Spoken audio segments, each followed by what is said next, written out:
On today's shortcut quilt, we're going to make a really fun, easy quilt. It has very little waste, so let's go for a spin on the Layer Cake Carousel.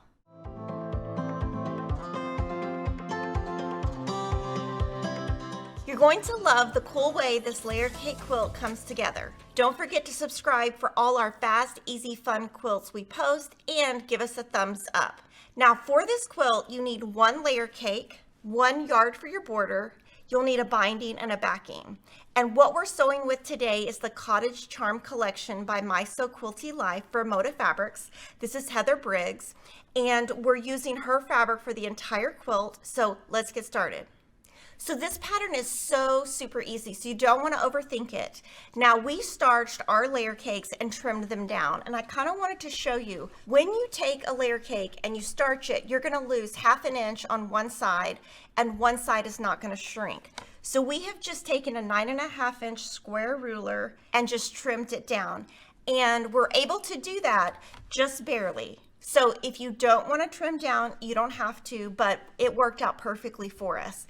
Then you're going to lay out 4 by 4, and you're going to do that twice. So it's super easy. What I like to do, if you don't have a design wall, is just use your table. And I'll just alternate colors, and then I'll move around after. But super easy because it's just 4 by 4. So when I'm doing that, what I'm trying to do is just pick a different pattern, different color each time. So here you can see I've got 4 different colors. And then I'm just going to start the next row, and I'm just going to put that right here. Just go through your layer cake, and you don't have to think it too much because in the end things are going to touch. It's just the way it happens. Okay, so here's my layout. So if you have stripes or anything that has movement, I think it's great if you do 1 horizontal and 1 vertical because they end up looking like 2 different pieces. And the same thing here. These prints are directional, so it doesn't matter which way you turn it, it's not going to matter. So you're going to take this and you're going to make 4 rows and sew them together with a 1/4 inch seam. Then you're going to pin at each intersection, sew those rows together. You're going to press open, and it should measure about 36.5 inches square, and you're going to make 2 of those. I'm going to show you what they look like now.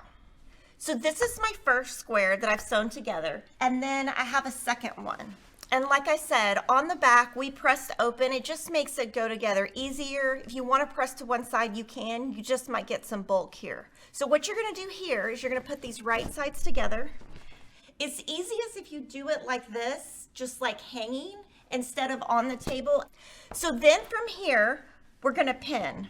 And you can see how that looks. So at each intersection, just pin. It doesn't have to be exact, but the more accurate you are here, the prettier your quilt's going to be. And I'm going to pin once in between each intersection and once in between on all sides.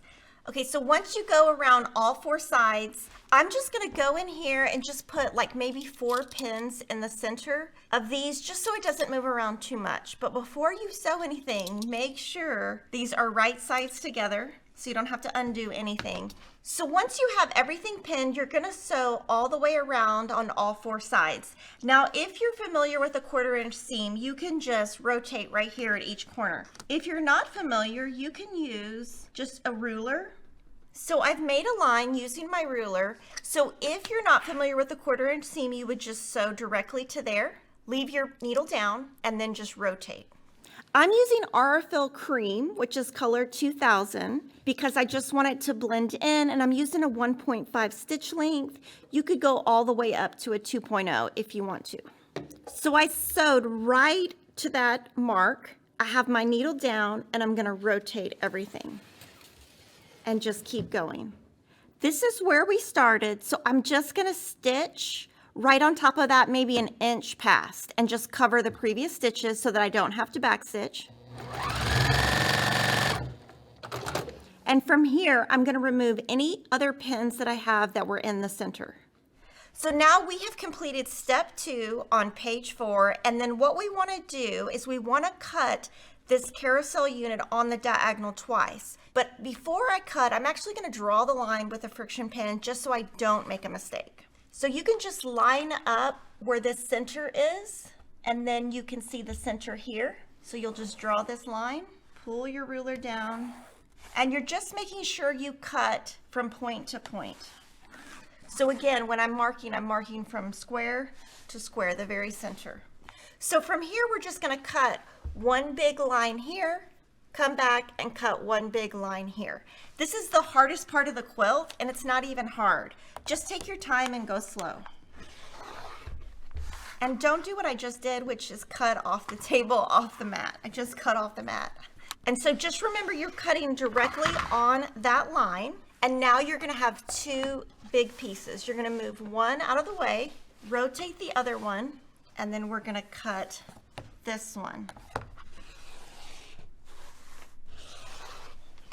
So now you have two big pieces. Set those aside, take your last piece and cut this one. And then it's gonna be kind of weird, but you have just made 4 big blocks, and we're not even gonna trim them down. What we're gonna do is iron them and then join them together. But I just wanna show you how pretty they are. And see, you are gonna get fabrics that touch because this was one side of the fabric and this was the other. And then we're just gonna iron these. So just then, what I did was I ironed this really nice and flat, which is my seam area. Then I'm going to finger press to one side, press. Then from there, I'm going to press my seam open.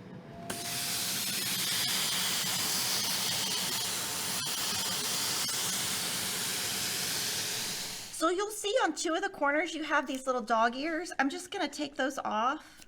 So now if you haven't noticed, all of your sides are biased, which means they are stretchy and they're going to be moving around more than normal when you're sewing. If you look at your normal layer cake and you pull, there is no stretch. And when you pull these, there's quite a bit of stretch.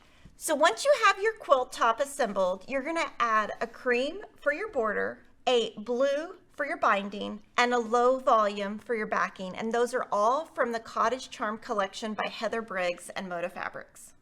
So the Layer Cake Carousel, it gives the look of an on-point quilt without all of the work, and it's quick and easy. So this would make a great table topper for your house. It would make a great nursery quilt. And remember, the very last page of the free pattern has a charm pack version as well. Make sure you subscribe to the Fat Quarter Shop YouTube channel, and I'll see you next time.